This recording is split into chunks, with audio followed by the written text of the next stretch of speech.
Agro traders Kurnool. మేము జనని seeds వాళ్ళది Galaxy అనే రకం బురదపాడు రైతుకి ఈ దామోదర్కి ఇచ్చాము. ఎలా ఉందండి ఇది? బాగుందన్న ఇది గెలాక్సీ. ఎట్లా వచ్చింది? చిన్న ఉన్నప్పటి నుండి వచ్చింది, బాగా వచ్చింది. ఎర్ర చెట్లు కూడా తక్కువ ఉన్నాయి. వేరే పక్కన వేరే రకం వేసినాను, దానికి దీనికి పోలిస్తే దీనిలో ఎర్ర చెట్లు కూడా తక్కువ వచ్చినాయి. కాయ బాగా ఉంది, ఎక్కువ కాయ పట్టింది, మొగ్గ చెట్టు ఎక్కువ పట్టింది. బాగుంది ఇది. కాయలు ఎలా ఉన్నాయి? ప్రతి చెట్టుకి 40 పైన ఉన్నాయి. మొగ్గ చెట్టు రాలిపోయింది మొన్న వర్షానికి, ఎక్కువ ఉండే.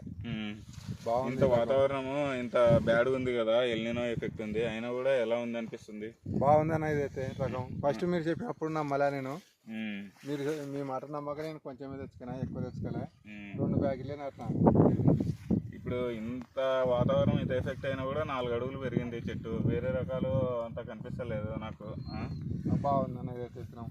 కాయ లావు కాయ దగ్గర దగ్గర అంటూ కూడా దగ్గర ఉన్నాయి. 2 ఏళ్ళ కోటే ఉంది అంటూ. అదిగో ఇక్కడ నుంచి ఇక్కడికి 2 ఏళ్ళ గ్యాప్, 2 ఏళ్ళ గ్యాప్ అంటుకి చిక్కటి కాపు ఉంది కదా, చిక్కటి కాపు జడ కాపు. బాగుంది ఇది.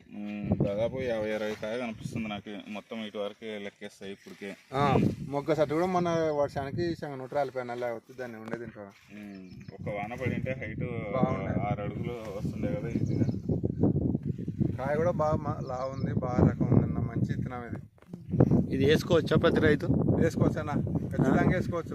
నమ్మకం చెప్పగలరా? ఖచ్చితంగా నమ్మకంతో చెప్తా. ఏ కంపెనీ అనేది? ఇది జనని సీడ్స్ అంట, గెలాక్సీ. చూడండి, ప్రతి చెట్టు చూడండి ఎలా ఉంది. కాపు, చిక్కటి కాపు, దగ్గర చెట్లు వేసినాడు అయినా కూడా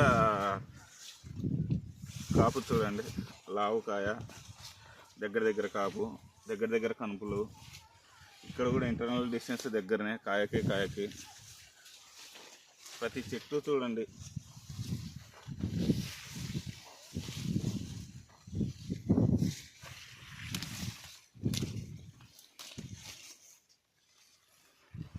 మంచి వెరైటీ చూడండి, వైరస్ తట్టుకునే వెరైటీ.